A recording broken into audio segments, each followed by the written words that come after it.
Tal? Buenas tardes, ¿cómo estás, Jorge? Buenas tardes, gusto de estar en el programa de ustedes. Jorge, a ver, sé que, bueno, presentaste un libro la semana pasada, Las dos almas de Estados Unidos, donde, si no me equivoco, te enfocás sobre todo en la grieta de Estados Unidos, que obviamente tiene repercusión a nivel global. Pero queríamos empezar esta charla, a ver si te parece bien, que nos des tu impresión, tu primer análisis en caliente, si se quiere, sobre lo que lo que pasó ayer a la noche, en la madrugada, en Medio Oriente, entre el enfrentamiento directo, ahora sí, entre Israel e Irán. ¿Cuál es tu análisis que haces? Bueno, en primer lugar yo diría, y creo que todos nos enteramos de lo que iba a ocurrir por un anuncio del National Security Council, el Consejo de Seguridad Nacional de los Estados Unidos. Es decir, el Consejo de Seguridad Nacional quiere decir Casa Blanca. Claro. Es decir, la Casa Blanca anunció casi 24 horas antes sobre la inminencia de este ataque que efectivamente se verificó sobre territorio israelí, proveniente de Irán, un dato nuevo en la política de Medio Oriente. Acá están involucrados dos estados, de modo directo. Claro. No es a través de organizaciones como Hezbollah o Hamas, son los estados. Número uno. Número dos, recién referías con certeza, yo fui embajador de la Argentina ante las Naciones Unidas, representante permanente, durante 5 años y medio. Por esa razón, yo sigo a distintos actores de Naciones Unidas, entre ellos al embajador de Irán. El embajador de Irán tuiteó ayer, lo sigo en las redes, quiero decir, ¿no? Sí. Tuiteó ayer y dijo, amparándose en el artículo 51 de la Carta de las Naciones Unidas. El artículo 51 de la Carta es aquel artículo que establece el derecho a la legítima defensa cuando un país es agredido militarmente por otro país. Entonces, ahí me quedó en claro cuál era la interpretación iraní. Ellos dicen, nosotros, que hemos sido atacados en un espacio soberano de Irán en Siria, en la embajada, que hemos tenido bajas como consecuencia de ese ataque, ejerciendo el legítimo derecho de defensa, dicen ellos, llevamos adelante esta acción militar en territorio israelí. La verdad que el mundo se estremeció, porque la posibilidad de una confrontación abierta estaba al alcance de la mano. Hoy pareciera que fue solo una advertencia, que fue una respuesta anunciada además.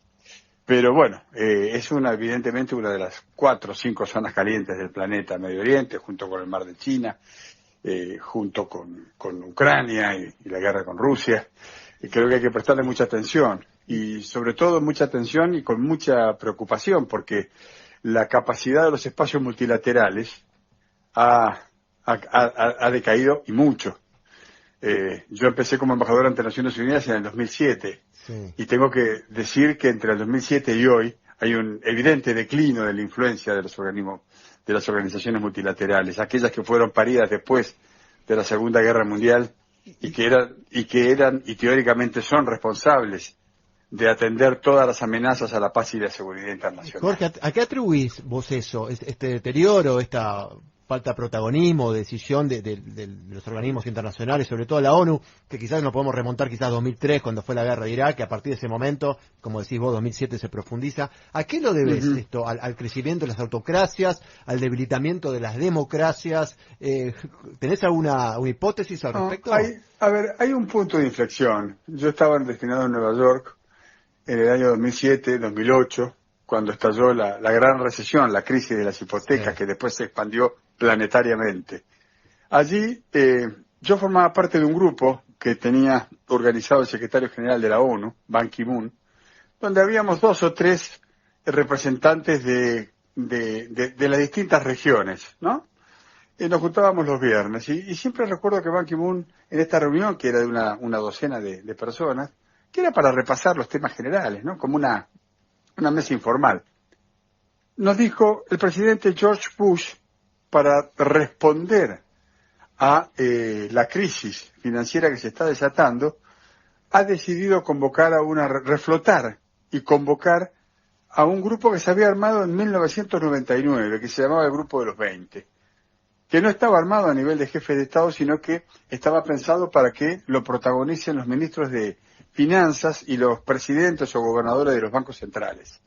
Un foro dedicado a las cuestiones financieras internacionales, que aparece en el 99, después de una seguidilla de crisis financieras en la periferia, que se verificaron a lo largo de los 90, Turquía, Rusia, México, Brasil, los tigres asiáticos, Argentina. Entonces, ¿qué hizo el G7? Dijo, bueno, convoquemos a los actores principales de la periferia, digamos, los que no son como nosotros, con la idea de contener eventualmente las crisis que se produzcan en el futuro. Y lo que nos dijeron es, y con la intención de que no lleguen a nosotros. El problema es que en el 2007 la crisis estalló en el corazón del capitalismo, en el corazón del mundo financiero, estalló en Wall Street. Entonces, recuerdo que en aquella conversación Ban Ki-moon nos dijo, Bush quiere convocar una reunión del G20, que de hecho la convocó. La reunión se realizó en noviembre del 2008 y convocó al grupo de los 20 por primera vez a nivel de jefe de Estado y de Gobierno. Yo estuve en esa reunión, me desplacé de Nueva York a Washington para participar de la misma, y desde el 2008 se han verificado una, a veces dos, y un año hasta 3 cumbres de jefes de Estado para atender distintas cuestiones de la problemática planetaria. Y se ha ido expandiendo la agenda del G20, que comenzó siendo estrictamente financiera, y hoy estamos discutiendo, entre otras cosas, yo vengo de ser el Sherpa de la Argentina en los últimos 4 años, venimos discutiendo en los últimos años, se viene ampliando la agenda, les decía, y tenemos temas como el rol de la mujer o el cambio climático, claramente en la agenda, que se termina expresando en la declaración de jefe de Estado y de Gobierno que suscriben los 20 líderes de los 20 países miembros cada año en el lugar donde sea la sede. Este año va a ser preside el G20 Brasil, y la reunión va a ser en Río de Janeiro, pero el año pasado fue la India, el año anterior fue en Indonesia, el año anterior fue en Italia, el año anterior fue en Arabia Saudita. En 2018 Argentina fue sede de la reunión de jefes de Estado. Entonces, ¿qué es lo que vemos? Que nadie espera soluciones de parte de la Asamblea General de la ONU, que es el máximo órgano de la diplomacia mundial. Que nadie espera que el Consejo de Seguridad, que es el máximo responsable en materia de seguridad internacional, resuelva nada de lo que ocurre en Ucrania o de lo que ocurre en Medio Oriente. Sin embargo, hay un rol creciente, de hecho, por parte de un foro que es mucho menos representativo, porque reúne a 20 jefes de Estado. La Asamblea General de las Naciones Unidas tiene 193 asientos. Pero bueno, es un dato de la realidad. Algo está pasando. Jorge, sí. Te voy a interrumpir porque queremos hablar de algo que es importante, que es tu libro, Las dos almas de Estados Unidos. Viaje al corazón de una sociedad fracturada. Tú fuiste embajador muchos años en Estados Unidos, en Washington, en Nueva York, por distintas razones. Conociste a los 3 presidentes, ¿no? A los 3 últimos presidentes, Obama, Biden. Sí. Sí, yo comencé actuando en esta cumbre del 2008, el presidente era George W. Bush. Claro. Después me tocó presentar en el año 2011 mis cartas credenciales como embajador de la Argentina en la Casa Blanca con Barack Obama. En el 2020 hice lo propio, volví a presentar cartas credenciales, esta vez con Donald Trump. Y en los últimos 3 años he interactuado con la administración que lidera el presidente Joe Biden. O sea, los últimos 4 presidentes norteamericanos, es impresionante, ¿no? Sí. Debe haber muchos embajadores que han tenido ese récord, ¿no? El libro que presentaste hace una semana con un prólogo además de Malamud, que no leí, que yo por lo menos no sé si yo te lo leíste, nos interesa mucho el tema, muchísimo. Además estamos este año en campaña electoral, dificilísima campaña, que además todo esto que está pasando no sabemos para qué lado apunta, si está en recuperación Biden o no, pero la pregunta que te iba a hacer directamente al título del libro, Las dos almas de los Estados Unidos. ¿Cuándo, a tu modo de ver, comienza estas dos almas o esta grieta que tú definís en los Estados Unidos? ¿En qué momento, en qué fecha?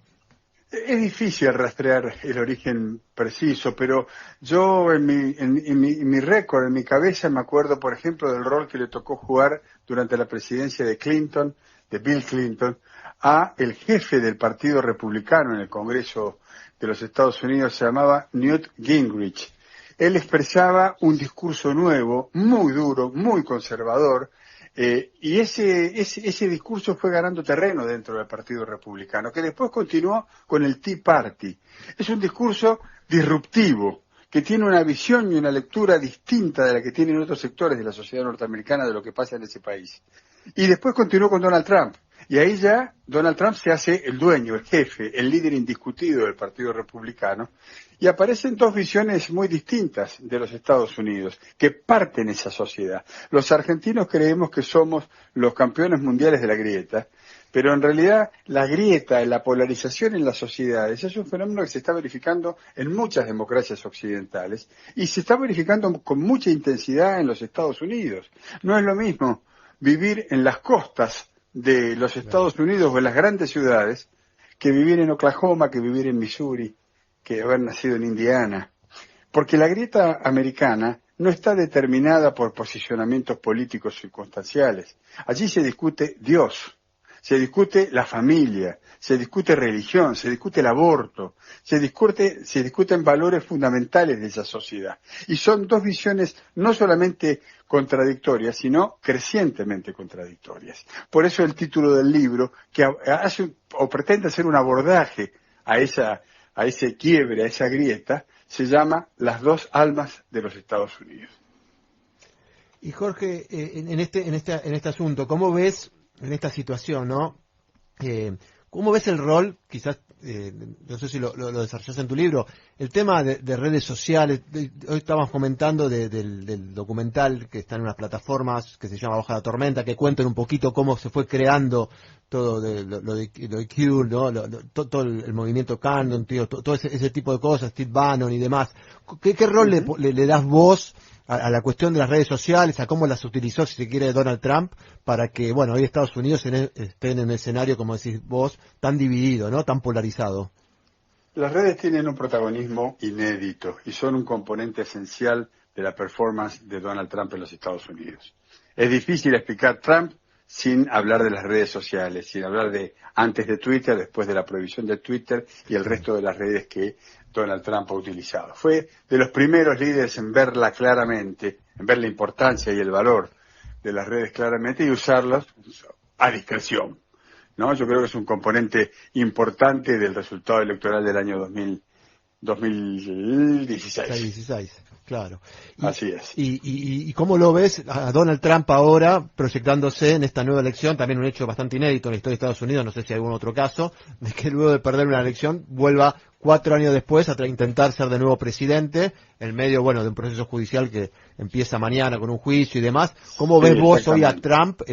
¿Pensás que porque hay muchos analistas que ya creen que ya está como definido todo? ¿Vos cómo analizás esa situación? En realidad no es el primer presidente que trata de volver mandato de por medio. Sí.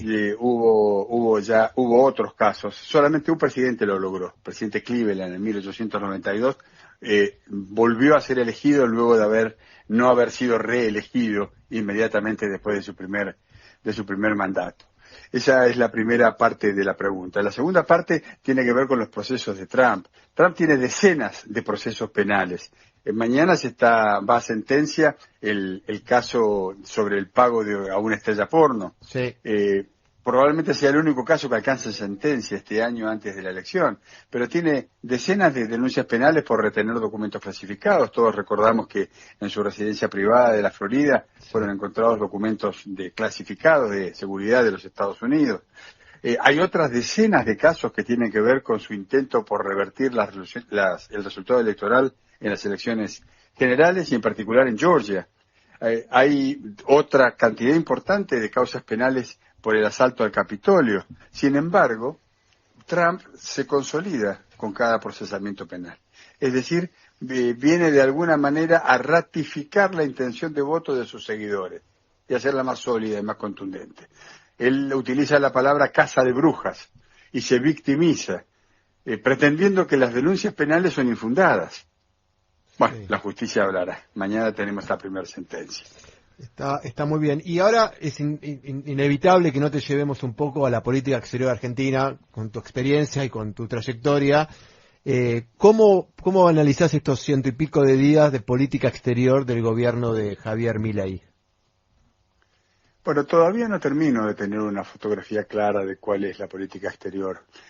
Hay un anuncio muy proclamado que tiene que ver con este alineamiento automático de la Argentina con Estados Unidos y con el Estado de Israel.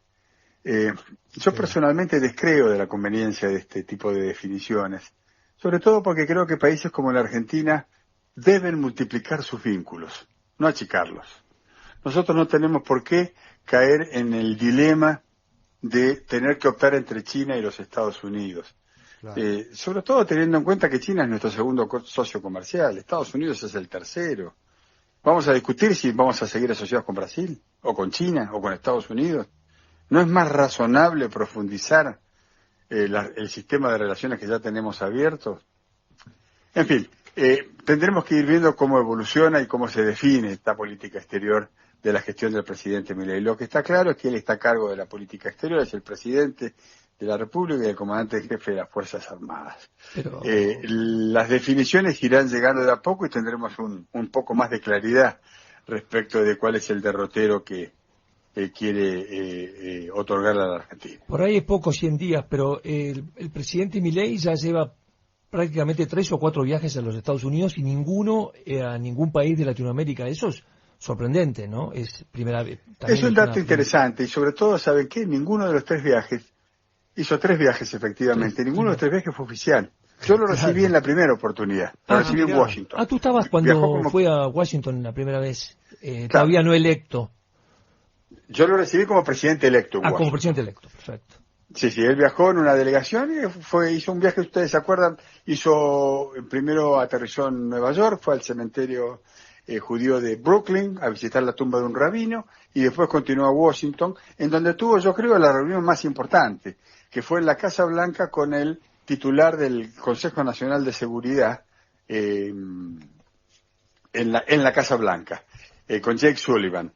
Sullivan debe ser de las 2 o 3 personas más importantes de la administración estadounidense en este momento del gobierno de Biden. Por lo menos de Blinken, ¿no? Es la mano derecha, o por lo menos uno de los... No, son ámbitos distintos. Yo los pondría en paridad en todo caso, porque estar a cargo del National Security Council es muy importante. O sea que eso no funciona está directamente dentro de la Casa Blanca. No está por debajo del secretario de Estado, digamos. No, es un puesto paralelo. Son dos reparticiones. Buen dato, distintas. no tenía.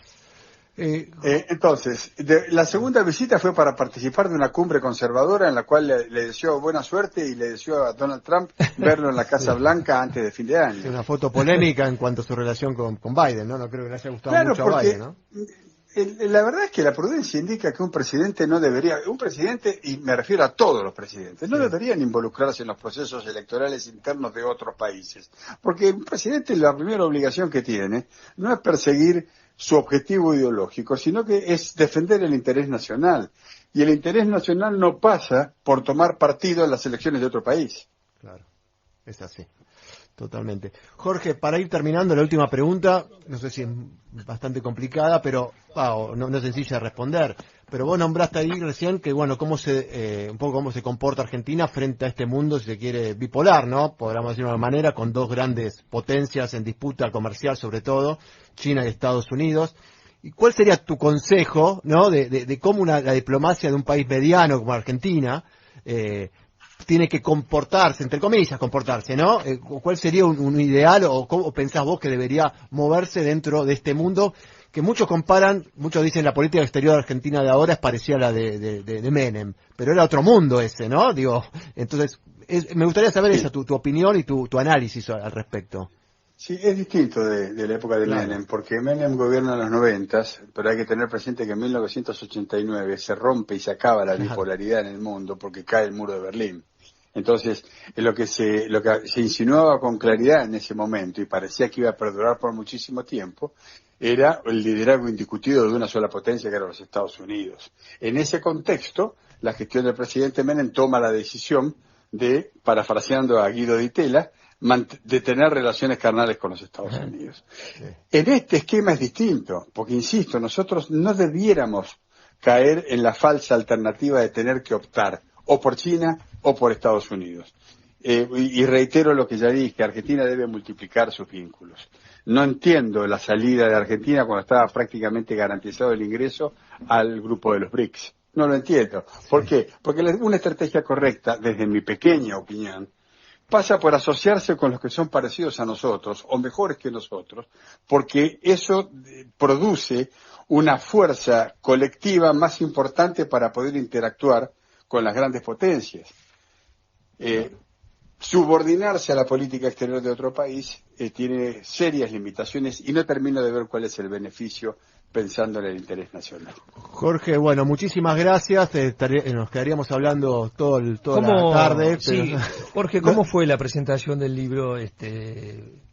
Fue muy linda. Fue muy linda. Lamentablemente muchos amigos me escribieron diciéndome que no habían podido ingresar porque la verdad que se llenó de gente. Fue en un primer piso, pero bueno, estaba todo formado hasta abajo.